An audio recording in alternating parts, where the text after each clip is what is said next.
Apology for the video setup. This is kind of spur of the moment, and I am in no way, shape, or form a videographer. I just know that there are no videos of this out on the internet, and I would like to put this knowledge out there because the company Sharper Image seems to want their products to be replaced and not serviced, and in this case, this is not necessarily true. So if you have one of these purchased at Target cordless vacuum cleaners, and you have noticed that your head is not running smoothly, you may have blockages in the motor, and even though you clean out the bristle brush as instructed, it still seems to get clogged, not run right, and you come down to here and you touch the side cover and it gets hot, you may have crap in your bearing, schmutz in your bearing, whatever you want to call it. So what you're going to do is there's going to be this side cover. This is going to be located right here. Just simply get I'm using a multi-tool. A number of different small screwdrivers work perfectly fine. I used the opposite side of this bit, which is I'd say a small flathead, to just lightly pry on that, and then it is simply a number of clips. Don't worry, you won't break it. As long as you're being careful, just pop it off. What will be revealed will be the belt drive. So this is the motor. This is what receives power from the actual vacuum through these two prongs here, and then these two prongs here.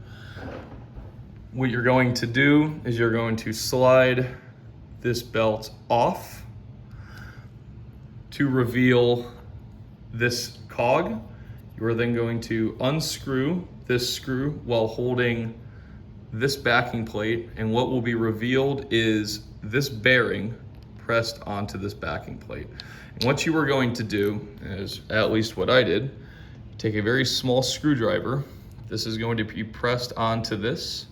You are going to slowly, with either your fingernails or that screwdriver, rotate the bearing and pull up in order to pull it off of the piece that connects to the rotating brush. You can see it slides in perfectly like that.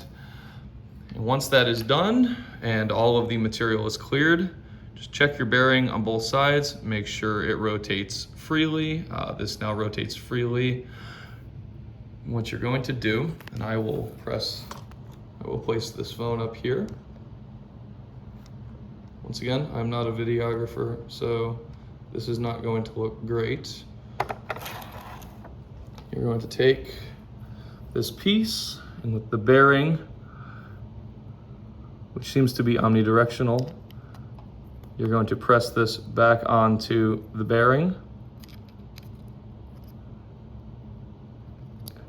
So you're going to press back onto that. Now there's no crap behind, it spins freely. You're then going to, let us see here. You are then going to ensure that this side of the bearing is free of crap. So just take your fingernail, or if you happen to be somebody that bites yours, just take like a toothpick or something like that, clean out the inside of that, then place this in there.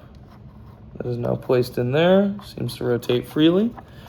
Next thing you are going to do after that is done, you're going to take this gear, and it will line up in a very certain orientation with the backing plates. You're going to, if you're using a multi-tool, put that away and screw down this screw. I'm going to rotate it vertically, screw down this screw. This will do two things. This will align everything. Also of note, Don't screw it down too tightly. You still want it to rotate freely. So just check for free movements. I'm gonna loosen it up just a bit more. That's rotating freely, but it still definitely feels secure.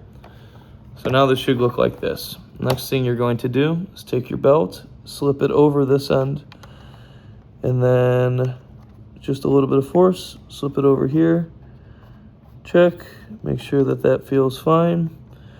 And from there, theoretically, you should be able to take this cover, place this onto here.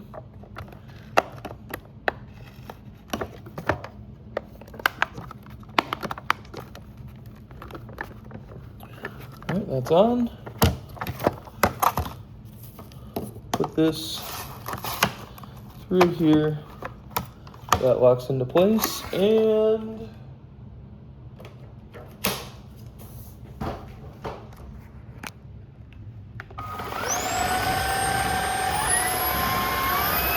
no more resistance.